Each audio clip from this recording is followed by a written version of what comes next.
Hi ఎవరైనా అనారోగ్యంతో బాధపడితే ఏం చేస్తారు?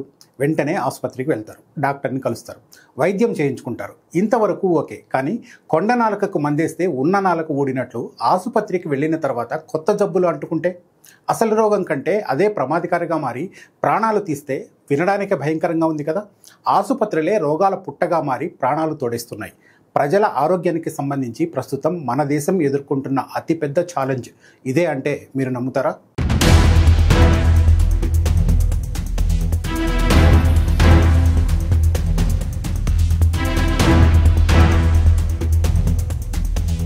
హాస్పిటల్ అక్వైర్డ్ ఇన్ఫెక్షన్స్ ఈ మధ్య కాలంలో మన దేశంలో ఎక్కువగా వినిపిస్తున్న మాటలు ఇవి. హాస్పిటల్ అక్వైర్డ్ ఇన్ఫెక్షన్స్ అంటే ఆసుపత్రుల ద్వారా సంక్రమించే వ్యాధులు అని అర్థం.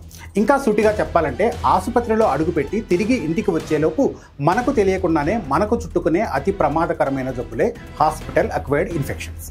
ఏ రోగాన్నైతే నయం చేయించుకోవడానికి ఆసుపత్రికి వెళ్తామో ఆ రోగం తగ్గడం సంగతి దేవుడిరుగు.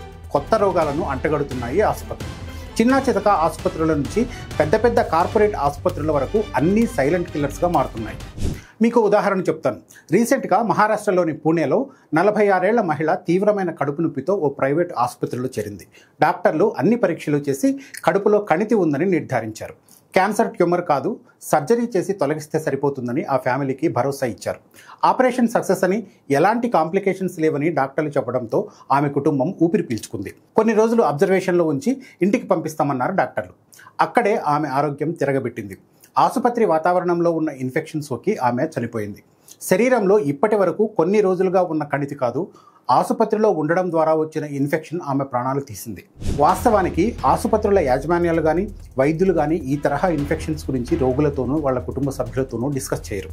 కొత్తగా వచ్చిన ఆరోగ్య సమస్యకు ఆసుపత్రులే కారణమన్న విషయం పాపం రోగులకు కూడా తెలియదు. దీంతో వేలాది మంది హాస్పిటల్ అక్వైర్డ్ ఇన్ఫెక్షన్స్ బారిన పడి ప్రాణాలు కోల్పోతున్నారు. చిన్న చితక ఆసుపత్రుల నుంచి అత్యాధునిక వైద్య సదుపాయాలు ఉండే కార్పొరేట్ ఆసుపత్రుల వరకు అన్ని ఈ తరహా ఇన్ఫెక్షన్స్కు కేంద్రాలుగా మారుతున్నాయి. అమెరికాలో ప్రతి ఏటా దాదాపు 7 లక్షల మందిని హాస్పిటల్ అక్వైర్డ్ ఇన్ఫెక్షన్స్ కబళిస్తున్నాయి. ఇక యూరోప్లో అయితే 3.5 మిలియన్ల కేసులు నమోదవుతున్నాయి. మన దేశంలో కూడా పరిస్థితి రోజు రోజుకు ప్రమాదకరంగా మారుతోందని నివేదికలు చెబుతున్నాయి. ముఖ్యంగా రోగులు ఐసీయూలో ఉన్నప్పుడు ఈ తరహా ఇన్ఫెక్షన్స్ ఎక్కువగా వ్యాపిస్తున్నాయి. ఐసీయూల్లో ప్రతి 1000 మంది పేషెంట్లలో కనీసం 100 మందిని ఈ ఇన్ఫెక్షన్స్ వేధిస్తున్నాయి. ఆసుపత్రుల్లో ఉపయోగించే వైద్య పరికరాలు ఈ తరహా ఇన్ఫెక్షన్స్ వ్యాప్తికి ప్రధాన కారణమవుతున్నాయి.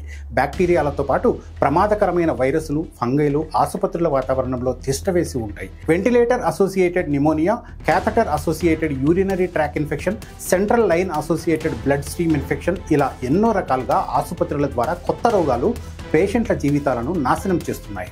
ఆసుపత్రుల ద్వారా సంక్రమించే ఇలాంటి ఇన్ఫెక్షన్స్ చాలా ప్రమాదకరమైనవి. ఇవి సోకితే రోగుల ఇమ్యూన్ సిస్టమ్ చాలా వేగంగా దెబ్బతింటుంది.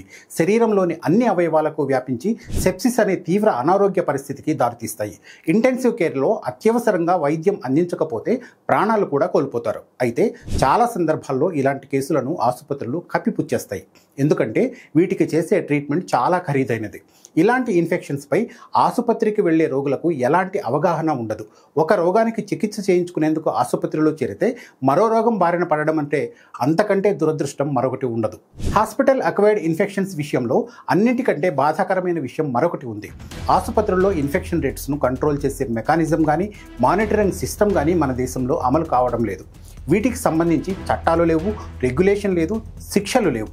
ఒక రకంగా చెప్పాలి అంటే ministry of health and family welfare ఇప్పటి వరకు దీనిపై ఫోకస్ పెట్టలేదు. దేశంలో ఎక్కడైనా ఆసుపత్రులు ఏర్పాటు చేయాలంటే రిజిస్ట్రేషన్తో పాటు ఎన్నో లైసెన్సులు తీసుకోవాలి. కానీ వీటిలో ఎక్కడా స్టాండర్డ్ ఇన్ఫెక్షన్ కంట్రోల్ ప్రోటోకాల్కి సంబంధించిన విధి విధానాలు ఉండవు. ఆసుపత్రులకు గుర్తింపు మంజూరు చేసే national accreditation board of hospitals NABH కూడా ఇన్ఫెక్షన్ కంట్రోల్ ప్రోటోకాల్ గురించి పెద్దగా పట్టించుకునే పరిస్థితి లేదు. హాస్పిటల్ అక్వైర్డ్ ఇన్ఫెక్షన్స్ కారణంగా పేషెంట్ వైద్యానికైన ఖర్చును చెల్లించేందుకు అమెరికాకు చెందిన 2 ప్రభుత్వ ఇన్సూరెన్స్ కంపెనీలు తిరస్కరించాయి. ఆసుపత్రుల నిర్లక్ష్యం కారణంగా పేషెంట్లు నష్టపోవడానికి అక్కడి ఇన్సూరెన్స్ కంపెనీలు అంగీకరించట్లేదు. అంటే అమెరికాలో ఇన్సూరెన్స్ కంపెనీలు ఆసుపత్రుల వ్యవహారాలను ఆ స్థాయిలో స్క్రూటినీ చేస్తున్నాయి. కానీ మన దేశంలో ఆ పరిస్థితి లేదు. హాస్పిటల్ అక్వైర్డ్ ఇన్ఫెక్షన్స్ ప్రజల ప్రాణాలు తీయకుండా ఉండాలి అంటే కేంద్ర రాష్ట్ర ప్రభుత్వాలు ప్రత్యేకమైన మానిటరింగ్ సిస్టమ్ను వెంటనే అమలు చేయాలి. ప్రభుత్వ, ప్రైవేటు ఆసుపత్రులు ఈ తరహా ఇన్ఫెక్షన్స్ ఏ స్థాయిలో ఉన్నాయో వివరాలు బహిర్గతం చేయాలి. అన్నిటికీ మించి ప్రజలను ఎడ్యుకేట్ చేయాలి. లేకుంటే ఈ ఇన్ఫెక్షన్లు దేశంలో ప్రజల ప్రాణాలను క్రమంగా తోడేస్తాయి.